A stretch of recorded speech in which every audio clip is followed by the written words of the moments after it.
The exchange system and versions of it is utilized by many diet plans and programs. For example, the exchange system concept is the basis for Weight Watchers. We will learn an abbreviated version of the exchange system in this course. The goal is to provide the student with the ability to estimate macronutrient and calorie content of food groups.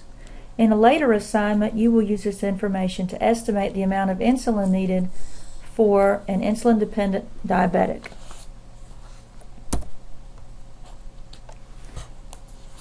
The exchange system is a classification method. Foods are placed into 8 food groups based on the similarity in macronutrient and energy or calorie content. For example, cheese and eggs are in the meat group because they contain approximately the same amount of protein, fat, and calories as 1 ounce of chicken or lean beef. Corn, peas, potatoes are all included in the starch bread group because they also contain similar amounts of carbohydrate, fat, protein, and calories as a slice of bread or other starchy item. Some items may be found in multiple lists. For example, a small amount of raw cabbage is treated as a free food list item because the calories are less than 20, but cooked cabbage appears in the vegetable list. More calories are absorbed from cooked cabbage, so when cooked, cabbage goes into the vegetable list, where 1 serving has 25 calories. The exchange system was originally developed by the American Dietetic Association and the American Diabetic Association to assure their macronutrient distribution was evenly provided throughout the day. This prevents dramatic increases and decreases in blood sugar. Diabetics use the system to control carbohydrate intake at meals and snacks. Then they take a set dose of insulin to cover the amount of carbs consumed. People seeking to lose weight use the exchange system to follow a calorie control diet that still allows for a variety of foods because foods can be exchanged for each other within lists and maintain the same amount of calories. For example, if a person was prescribed 3 starches for breakfast, he or she could choose 2 pieces of toast and a serving of grits one morning. The next morning, the 3 starches could be 2 small muffins and cereal. Although the exchange system includes a combination fast food exchange list, it discourages the consumption of low-fat, low-sugar food items and emphasizes consumption of whole foods like fruits, vegetables, low-fat meats, and dairy products rather than the fast foods and high-sugar or fatty foods. Athletes can use the information to keep a running total of calories or grams of protein consumed throughout the day. Dietitians use the exchange system to develop menu plans for diabetics or people seeking to lose weight. Meal plans using the exchange system can be customized. Foods in the exchange system are divided based on chemical composition regarding macronutrient content. For example, a fruit exchange has 60 calories, 15 grams of carb, no fat, and no protein. Specified portions of foods in each group are exchangeable with the other foods in that group.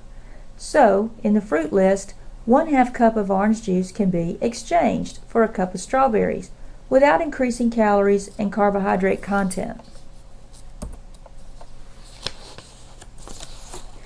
Foods classified into groups based on similarity in macronutrients are starch, fruit, milk, vegetables, meat and meat substitutes, and by the way, some of the meat substitutes will also appear in the starchy list. There's also a fat group, a free group, and a combination. Students will need to learn to assign the different foods to these groups.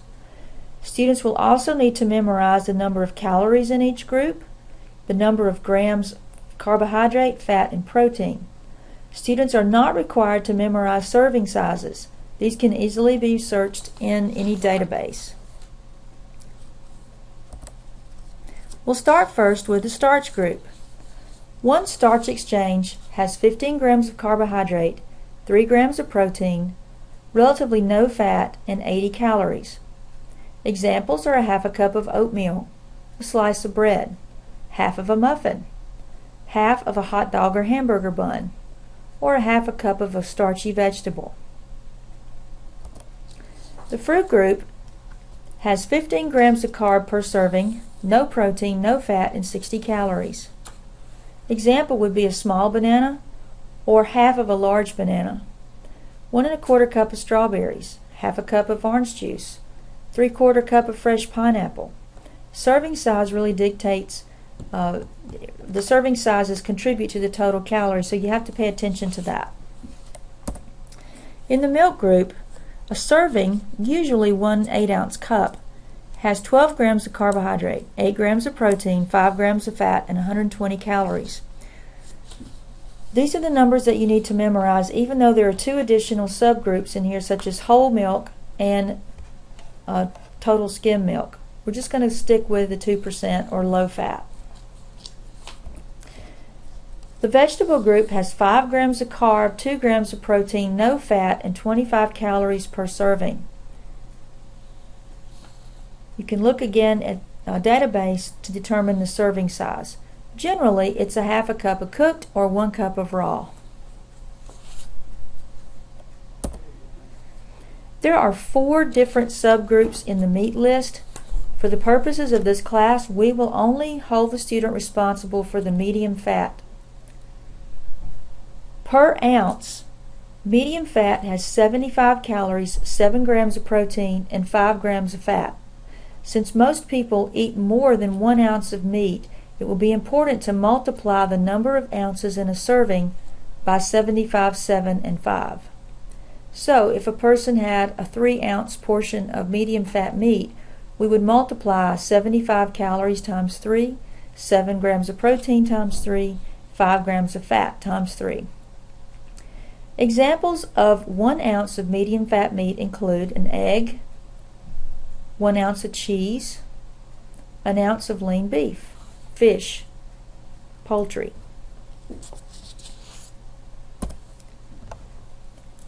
Per serving, the fat group has no carbohydrate, no protein, 5 grams of fat, and 45 calories. And again, you see examples here. Fat exchanges are often hidden along with other foods. When you look at the exchange system in the back of your textbook, you will note that several foods will contain a couple of fat exchanges along with them. For example, French fries would be considered a starch, but it also includes several fat exchanges as well.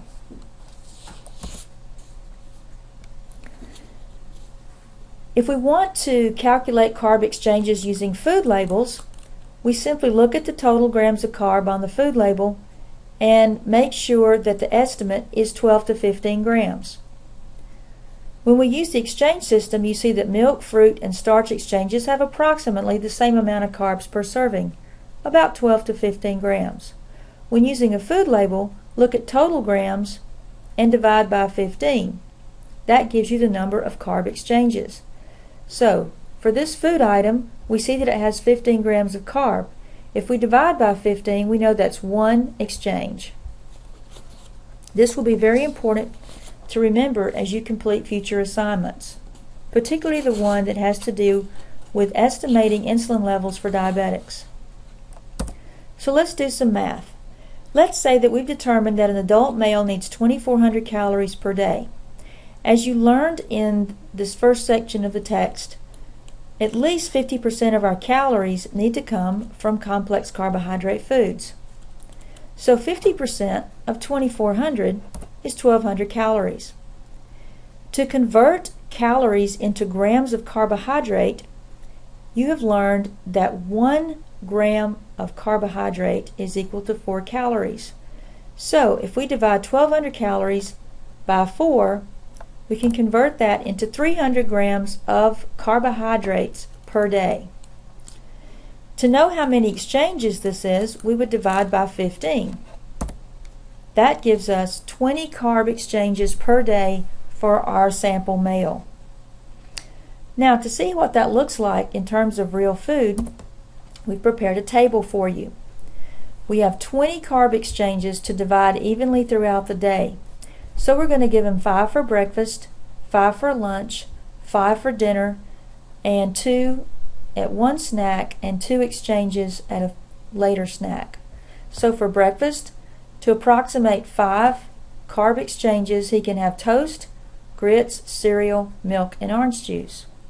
For lunch, the sandwich with its 2 slices of bread would equal 2 carbs. An apple, pretzels, and graham crackers would be round out the 5. For a snack, he can have a whole large banana. And you see for dinner, 5 carbs would be roll, potatoes, peas, milk, and peaches. And for snack, he could have cereal with milk and fruit to come up with 3 carb servings. We have not included the meat and fat list or vegetables on here, as they don't contribute a whole lot of carbohydrate to the diet. It's important, though, that while following this diet, that the person maintain low-fat foods, eat very little sweets as possible.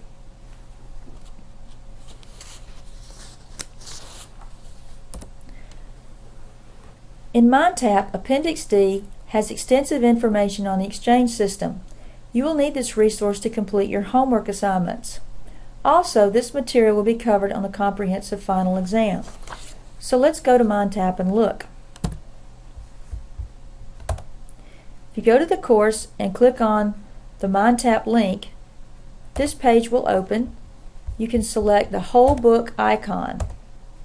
You can select chapters and scroll down until you see the exchange system. It's a good idea to read this appendix for information that we've covered. And for doing your homework, you'll need to pay particular attention to this piece. This provides all of the food lists and the serving sizes in each one. So make sure that you avail yourself to this when completing the 2 assignments in this course that relate to the exchange system. Again, you do not have to memorize serving sizes. You can look them up here. You do need to be able to assign foods to food groups with a reasonable amount of abbreviation. We talked about the fact that we're going to use just the medium fat meat. We're only going to go with the 2% milk. Once you get into the assignment, you'll see how we've abbreviated it.